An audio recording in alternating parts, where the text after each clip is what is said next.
Calls it. That means we ask that you do not heckle us. Shabir, you're in charge of the Muslims. I'm in charge of the Christians. You've got the harder job because you're going to have to take care of all of this. Now, Shabir, when I speak, there will be many Muslims that will try to drown me out. You need to keep them quiet. It's only when you lie. You're only responsible for yourself. You need to correct it. Yes. I don't think there's one. Why can't Shabir correct it? He can correct it. So don't worry. No. If they do, I don't want to have to debate 10 men instead of just one man. I'm sure you can handle yourself, Jay. Brothers, sisters, as Jay has pointed out, it is only courtesy. Of course, we all will get overtaken with our emotions for our own side, but let's try and keep it calm. The sun is hot enough for us today, so let's be calm and let's each other hear out what the other is saying. Okay? You may have to shout, Shabir. Okay, let's go ahead. I can't shout, not in the same department. Are you looking for a job? Sorry? Are you looking for a job? I tried, but they voted Sadiq instead. No, that's not London. Okay, should I get started? Okay. Are we ready? Let's go ahead. Good Muslim, Come. Are we ready? That's a good Muslim.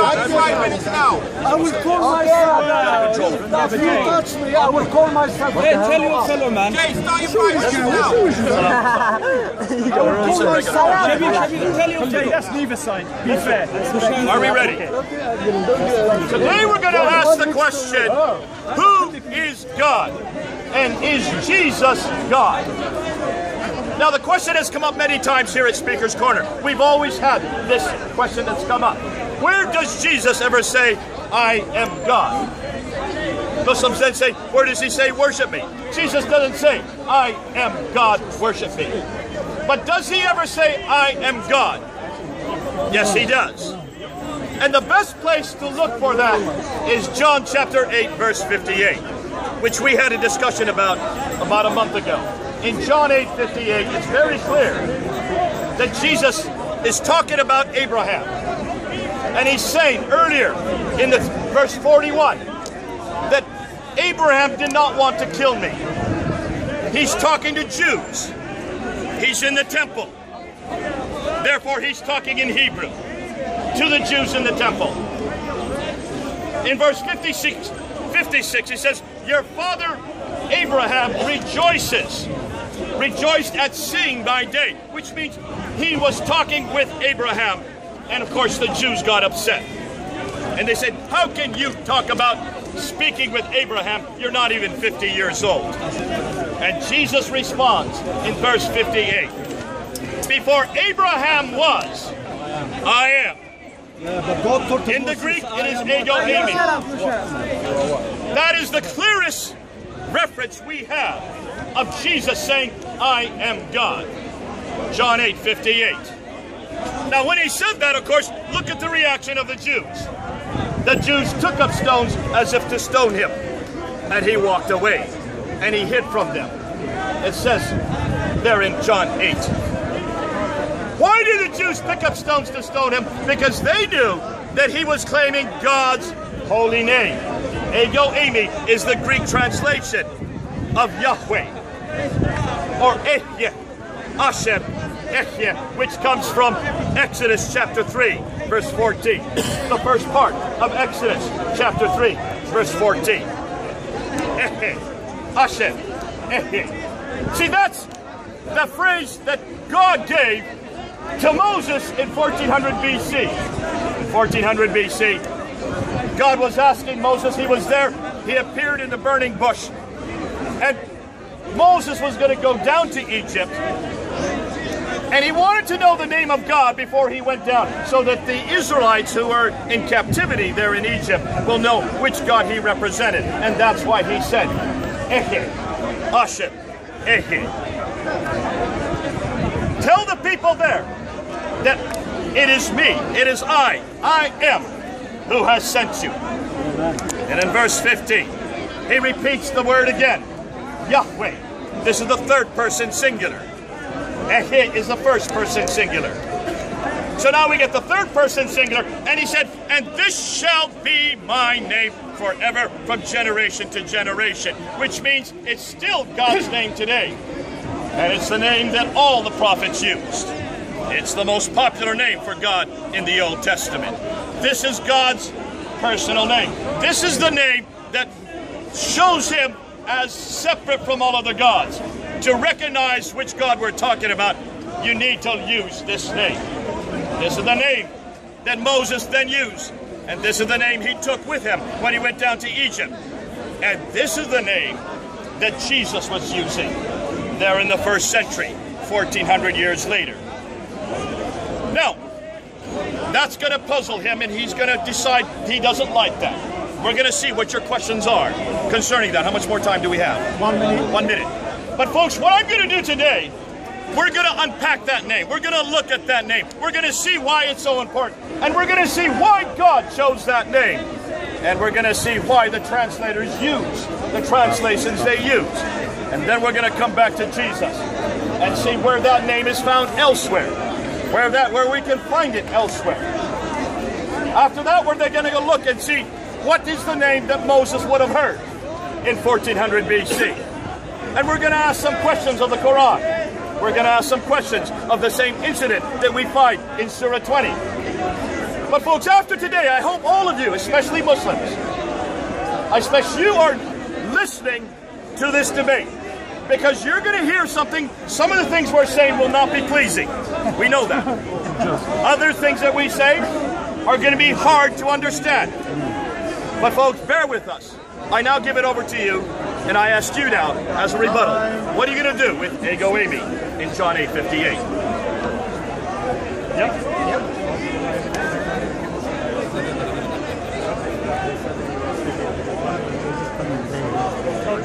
Ladies and gentlemen, brothers and sisters, I am not going to be able to exceed the lung power of the brother here, but I will try my best, okay? The subject matter which Jay mentioned last month was, is there any definitive evidence of Jesus saying he is God? Basically, is Jesus God? From my perspective, usually one would have to consider the evidence that is available. Now, insofar as the evidence is concerned, obviously, from my friend Jay's perspective, Jesus claims to be God in the Bible. The initial problem that I find with this particular contention of Jay is this. That's all I can do. That's the very issue. Just stop the clock. We are recording this. This will be up on YouTube. You can get it later on. Thank you, brother. Yeah? There is, the major issue that I have with the contention is this. That number one, there is no definitive statement attributed to Jesus explicitly claiming divinity in the Bible. There is not one. If there was, we wouldn't be having this discussion. Having said that, the other major problem I find is this, that of his own admission, my friend Jay has already stated that the Bible is corrupted. He himself made the admission here that the Bible has been changed. The question I would ask myself, you did say nobody should put in yourself, I hope. Yeah? You see, at the end of the day, if you have made the admission that the information you are obtaining or extracting to formulate your conclusions is based on a book which you yourself have admitted is not entirely trustworthy, then it begs the question how it is that you are accepting what is contained within that book. But having said that, one asks oneself, the claim is being made that Jesus is God. On what basis is this claim being made? By our friends, it is being made on the idea that the term ego ami is somehow related to what was said in the book of Exodus chapter 3 verse 14. Ehya aser ehya. Okay, that is the contention that is being made. But is that all it is? Are we sincerely relating one particular phrase to mean that the whole of the book is claiming that Jesus is God? I would submit the answer is a definitive no. One of the things that we have to learn here is the principles that are attributed to hermeneutics. That is how you interpret things, okay? One of them is a basic one, yes? That if you have got something you are reading, if the literal element is the one that is making sense, yes, then you should seek no other sense. In other words, if the verse is clearly telling you something, why do you want to twist it to suit the way you are looking at things? So I would suggest, for example, if I go to the book of Exodus 23 verse 13, we are told, if somebody has got a Bible and can pick it up please, we are told about how the Creator says, yeah, 23:13, as soon as you find it, let me know please. Have you got it? Thank you. Yeah? It says, be careful to do everything I have said to you. Do not invoke the names of other gods. Do not let them be heard on your lips.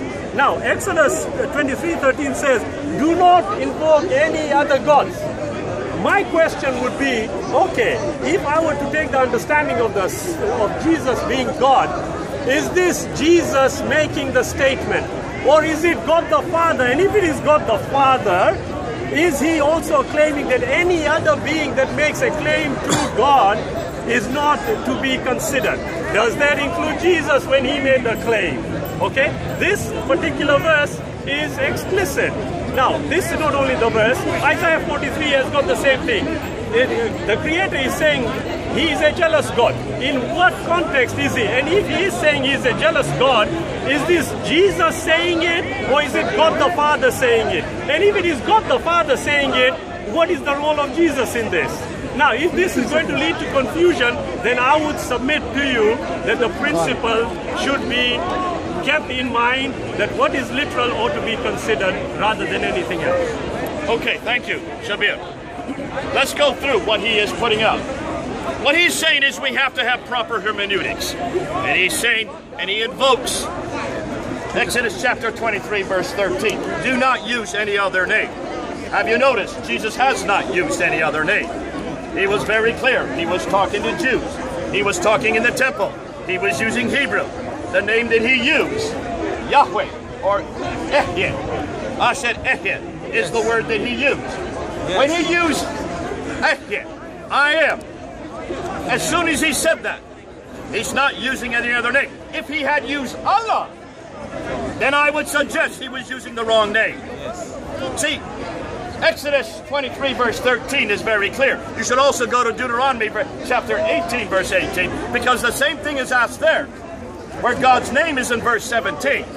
Now you like to go to Deuteronomy because you like to go there to see what it says about Muhammad. Let's just open up Deuteronomy.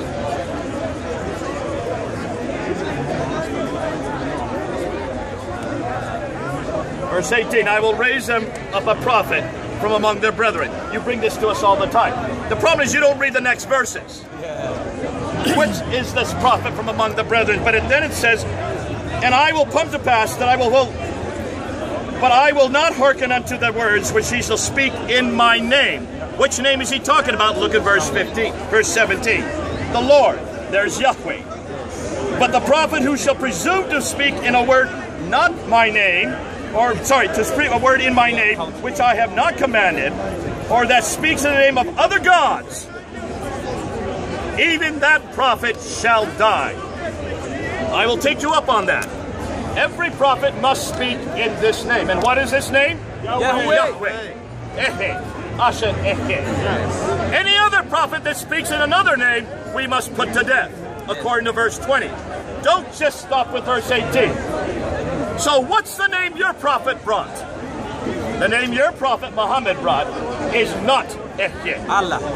It is not Yahweh. In fact, you won't see that name anywhere in the Qur'an. But that's the name that all the prophets had to use to show that they were the prophets of this God. And why? Because it wasn't just the Father using it. In fact, it was Jesus that was using it in Exodus 3. If you have any doubts, open up to Exodus chapter 3. Let's just open up to Exodus. You have it in your hand. When you open up to Exodus chapter 3, start with verse 2. there was the angel of the Lord appeared to him. So who is this angel of the Lord? This angel of the Lord comes through over and over again right through the Old Testament. Look and see, verse 4. When the Lord, so this angel of the Lord is the Lord. When this angel of the Lord says, do not come any closer. Who's speaking here? The angel of the Lord, but verse 5 says, God said. So here this angel of the Lord is not only the Lord, he is God as well. And who is this person speaking? He is the one who is the Holy One. I am the God of your father, the God of Abraham, and the God of Isaac, and the God of Jacob. In Joshua chapter 5, verse 13 to 15. Numbers chapter 22, 31 to 32. We see the same thing repeated. And that's why, folks, when you look and see who's speaking here, this ego eimi is God himself. He is the angel of the Lord who comes to earth. And it's the angel of the Lord that you will see in Joshua 5. It's the angel of the Lord that you will see in Numbers 22, sorry. And in every case, that's the second person of the Trinity. Now, it is Jesus, therefore, who is speaking to Moses. It is the same pre-Jesus, or the one who comes before Jesus, who is speaking at the temple in John 8:58. He is not using another name. Therefore, we do not put him to death. The Bible is not corrupted in this case. We pretty much all showed you that it is all consistent. All the way through it's consistent. But folks, that's not the only time we see ego eimi. All the way through in the Old Testament, you will see ego eimi over and over again. It comes up again in Deuteronomy 32:39. See ye now that I, even I, am he. There's the ego eimi again. Who's speaking? God speaking here. Isaiah 41 verse 4. I, the Lord. Did you get that, Shabir? The first and the last. Who claims to be the first and the last? Jesus. Jesus does. Revelation chapter 1. Okay, quiet, folks. So you have also Jesus. You have Jesus making the same claim in Revelation 1. That's it? That's 5 minutes? I'm just getting started. You'll finish it. My friend here seems to respectfully confuse the issue. We are talking about whether Jesus made a definitive claim to be God. The answer still is no, and he hasn't provided any evidence to the contrary. Number one. Number two, he resorts to Exodus, and it is an odd one here, okay? The verse says, and this is what he had read, number 4 said, when the Lord saw that he had gone over to look, God called to him from within the bush. Are we talking about one person or two persons? I would suggest two. If that is the case, it falls on to me to consider whether this particular verse again is talking about Jesus being the individual or the being. You see, Jay referred to verses in the Old Testament and said, look, here, ego eimi is being used again. Ego eimi is being used again. I'm thinking, it wasn't in Greek though, was it? The Old Testament, as far as I'm aware, is not in Greek. So how is he superimposing a Greek text on something that even up to this day the scholars have not been able to establish or identify? For example, he referred to Ahia, Asher, Ahia. Ahia, Asher, Ahia. That is the ego eimi. It is contended. Well, if that is the case, okay, Ahia, Asher, Ahia. What was the true name of God according to the Old Testament? I will wait for Jay to give me that answer in his response. Okay? Because on that basis, we will be able to establish whether the phrase ego eimi, which has been used many, many times in different contexts, does not necessarily mean it is divinity it is talking about. And we talk about hermeneutics, it is a simple one here. If there is a basic understanding, then that is what you must take first, unless you come across something you cannot understand. Now, I did mention the book of Exodus 23:13, and my friend Jay is contending that that is also Jesus. Well, there is no specific information claiming that, so we are left reliant on the interpretations of the people who claim that is the case. Jay also went into Revelation, and who is the Alpha and the Omega? It's the Creator. Well, who is the Creator? Jesus. Okay, that's fine. You want to believe that? I have no issue with that. But the evidence is not stating that. What I had requested, and I'm still requesting, any definitive evidence which cannot be interpreted in a multitude of ways, which is what we are going to get consistently, I'm afraid, from my friend Jay. Nothing specifically claims that he is what they claim he is, that he is God incarnate. Now, Jay also mentioned the Trinity in between. Here is an added element of confusion, because if you are claiming Jesus Christ is a person of the Trinity, you are also making the admission that there are three separate entities.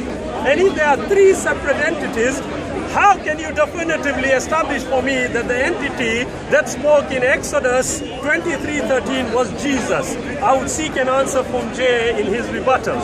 Hey, have you given me a loose one here? Anyway.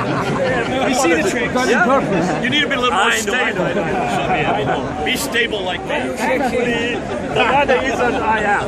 But, ego ami. Sorry, I didn't mean that. Okay? But if you think about it, just a joke. Yeah? If you think about it, it is very easy here. Jay has to definitively prove to me that Exodus 23:13, and that's one. I will be going into the others.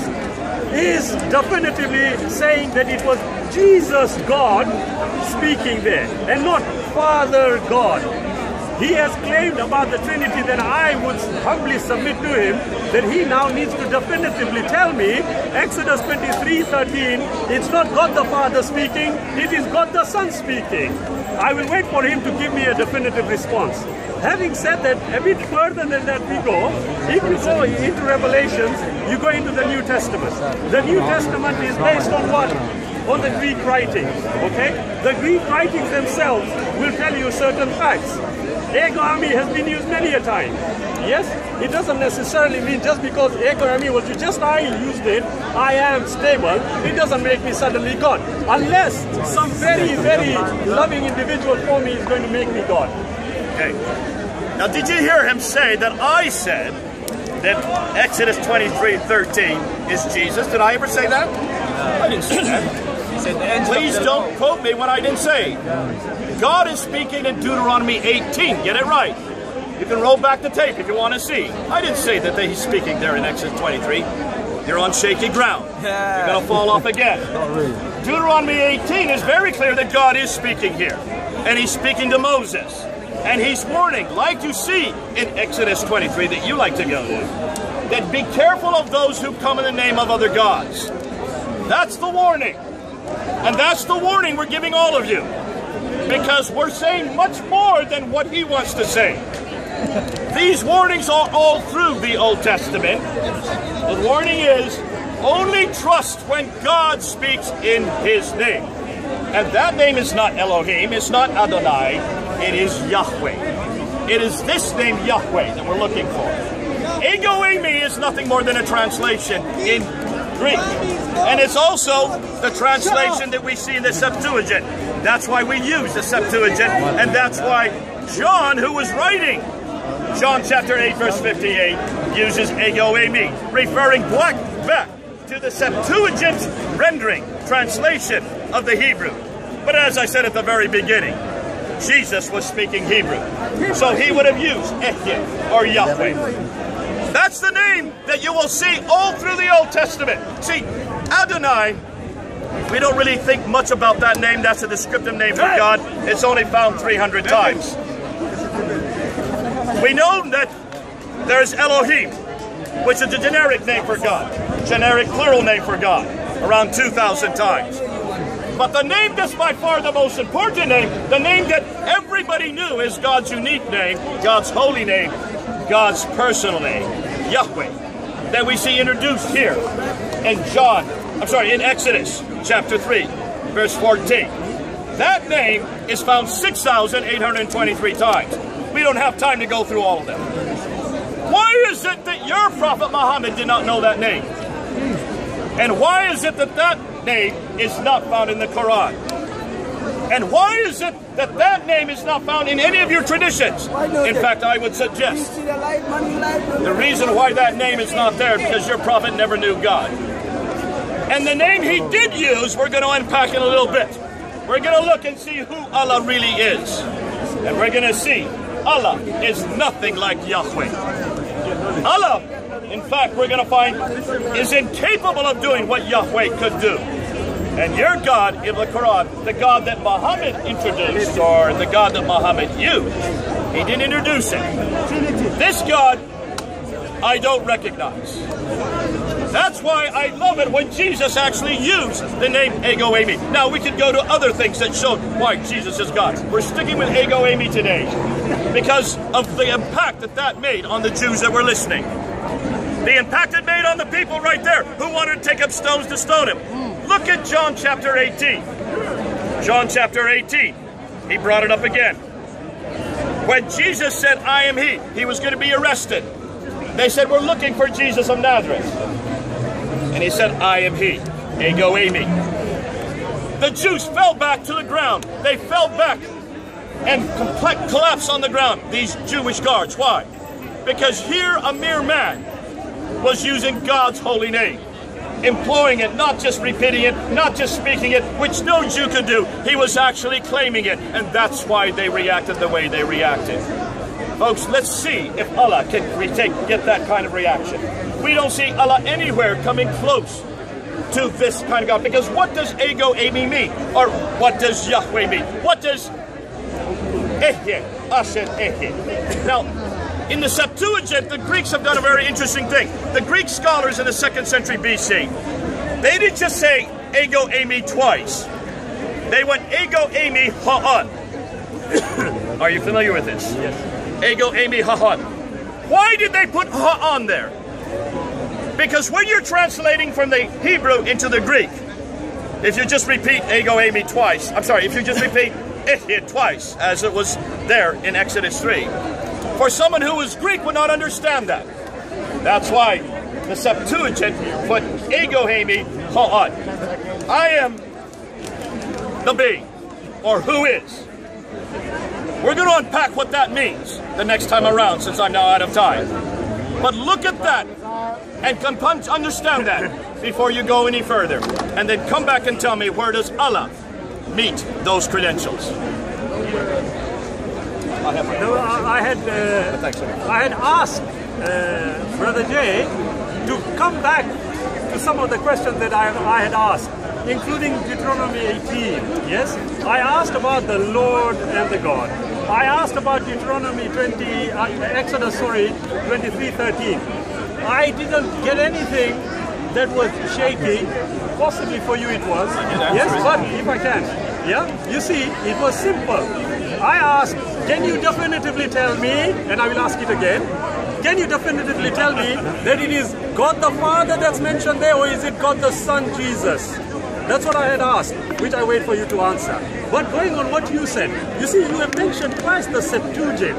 Okay, you said the Greek forms, they put ho on, you mentioned it, okay? Because in the original, it was repeated. The question is not that. The question is, and you also mentioned about how your prophet got it wrong, respectfully red herring, how the Quran respectfully red herring, because the issue is Jesus God? Now, it's simple. The Bible, and again I'm going to repeat this consistently, definitively does not state anywhere that he made the claim. On the contrary, we have statement after statement which clearly says that he was not God. And we are going to address those. Going on what you say, you see, if you look at Exodus 3:14, and you mentioned it again, you talk about the unique name of God. Ehya, Asar, Ahya is what we have. Did Jesus ever mention any other name? Elohim, Adonai, anything else? You are contending Ego Ami. Yes? Is that a name? I don't think so. But let us take it a bit further, because the Gospel of Mark, and you are familiar with this, 12:29. Mark 12:29. Yes? We have got the Shema. Okay? Thank you. Yeah? But there are two that people use. Shema Israel, Adonai Eloheinu, Adonai Echad.